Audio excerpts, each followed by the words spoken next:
لوگ وہ کام کر رہے ہیں جو انہوں نے پڑھا ہی نہیں، اچھا ہائیلی کوالیفائڈ ہے، ایون پی ایچ ڈی لوگ، اس کے باوجود جابز نہیں مل رہی ہیں. کہ ایک بندہ اچھا کھانا بنانا جانتا ہو تو اس کا یہ مطلب نہیں کہ وہ اچھا ریسٹورنٹ بھی کھولے. کینسر والوں کی بات کی جائے، میڈیکل کی فیلڈ، لبرا کی بات کی جائے تو میڈیا، فیشن، اسپرچل ایکٹیویٹیز، استاد والی فیلڈ، روحانیت والی فیلڈ، پڑھانے والی فیلڈ، دنیا کے جتنے بھی ٹاپ بزنس مینز ہیں آل آر. السلام علیکم ناظرین. زندگی میں آپ صبح جب اٹھ کے اپنے دن کا آغاز کرتے ہیں تو آپ چھوٹے چھوٹے فیصلے کرتے ہیں. مجھے کس ٹائم اٹھنا ہے، مجھے کیا کھانا ہے، مجھے کیا پہننا ہے، مجھے کتنے بجے نکلنا ہے، مجھے کون سا راستہ اختیار کرنا ہے.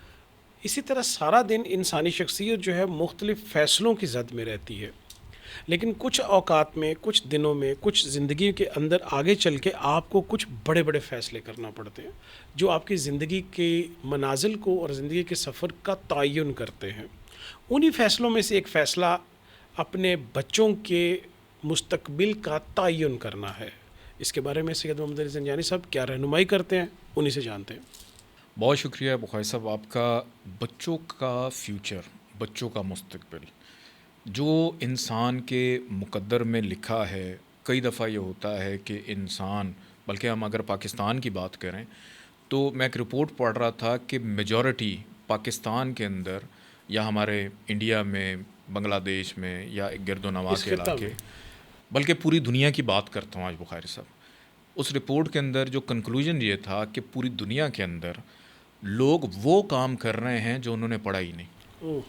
ایسا ہی ہے. کہ تعلیم حاصل کی ہے میڈیکل کی اور اب کر رہے ہیں کوئی بزنس یا کاروبار، پراپرٹی کے بزنس میں چلے گئے. ٹھیک ہے. کہ ایجوکیشن حاصل کی ہے فائن آرٹس کی، اس نوعیت کا ان کو کام نہیں ملا اور اس کے بعد کیا کر رہے ہیں، باپ دادا کی دکان پہ جا کے بیٹھے. جی ایسا ہی ہے. اور ڈیلی بیسس پہ میرے پاس بھی بہت سارے ایسے کیسز آتے ہیں کہ بچہ ہائیلی کوالیفائڈ ہے، ایون پی ایچ ڈی لوگ، اس کے باوجود جابز نہیں مل رہی ہیں. سب سے پہلے تو یہ تعین کرنا ضروری ہے کہ ہمارا جو بچہ ہے اس کا مزاج کیا ہے، اس کے مزاج کے مطابق اس کو کس فیلڈ میں، کس شعبے میں لے کے جایا جائے. کہ بچے کا مزاج فار ایگزامپل آگے چل کے ایک اچھا سپورٹس مین بننے کا ہے. اب ایسا نہیں آپ کہہ سکتے کہ ڈاکٹر انجینئر بنے گا تو پیسے کمائے گا. اب تو سپورٹس مین بھی لاکھوں کروڑوں کماتے ہیں، اربوں کماتے ہیں. ایسے ہی. تو اب آپ کے بچے کا مزاج ہو کہ اس نے کرکٹ کھیلنی ہے، لیکن آپ بضد ہیں کہ میرا بچہ جو ہے وہ وکالت کرے گا یا لائر بنے گا، وکیل بنے گا. تو اسی طرح آپ کے لیے سب سے بہترین ٹول یہ ہوتا ہے کہ جب بھی آپ کا بچہ پیدا ہو آپ اسی وقت اس کا ذائچہ بنوا کے اس چیز کا تعین کروا لیں کہ اس کے مزاج کے مطابق کون کون سی فیلڈز اس کے لیے اچھی ہیں. آپ نے بخاری صاحب بہت سارے، ایون سپورٹس مین کی بات ہو رہی، بہت سارے ایسے کھلاڑی ہیں جو سپورٹس سے ریٹائر ہونے کے بعد they are very well off and very good business man. کہ ابتدا انہوں نے کسی چیز سے کی لیکن بعد میں بہت اچھا کاروبار. حقیقت میں وہ اچھے بزنس مین تھے. اور میں نے یہ بھی دیکھا ہے کہ ایک بندہ اچھا کھانا بنانا جانتا ہو تو اس کا یہ مطلب نہیں کہ وہ اچھا ریسٹورنٹ بھی کھولے. اس کے لیے اس کو اچھا بزنس مین بننا پڑے گا یا بزنس وومن بننا پڑے گا. تو جب تک آپ اپنے بچے کے ذائچے کے مطابق تعین نہ کروا لیں کہ اس کا مزاج کس رخ کس طرف جاتا ہے، تب تک آپ اس چیز کا فیصلہ نہ کریں. جیسے فار ایگزامپل ایریز والے لوگ ہیں، دنیا میں میجورٹی فوج کے اندر ہیں، آرم فورسز کے اندر ہیں، یا جو لیگل ایجنسیز ہیں اس کے اندر کام کرتے ہیں، یا سپورٹس کی ایکٹیویٹیز کے اندر ہیں. ٹورس والے موسٹلی میڈیا کی طرف ہیں یا کھیتی باڑی زراعت کی طرف ہیں.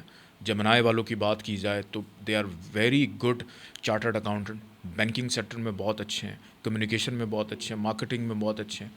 کینسر والوں کی بات کی جائے، میڈیکل کی فیلڈ، ہاسپٹیلٹی کی فیلڈ، ڈے کیئر سینٹرز کی فیلڈ، خیال رکھنے والی فیلڈ، انسٹرکشن کی فیلڈ. لیو کی بات کریں، government jobs, administrative post, C S S کرنا.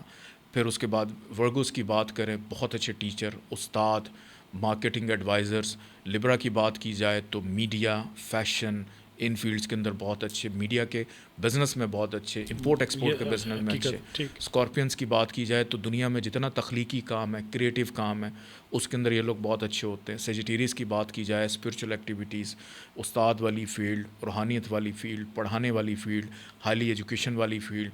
پھر اس کے بعد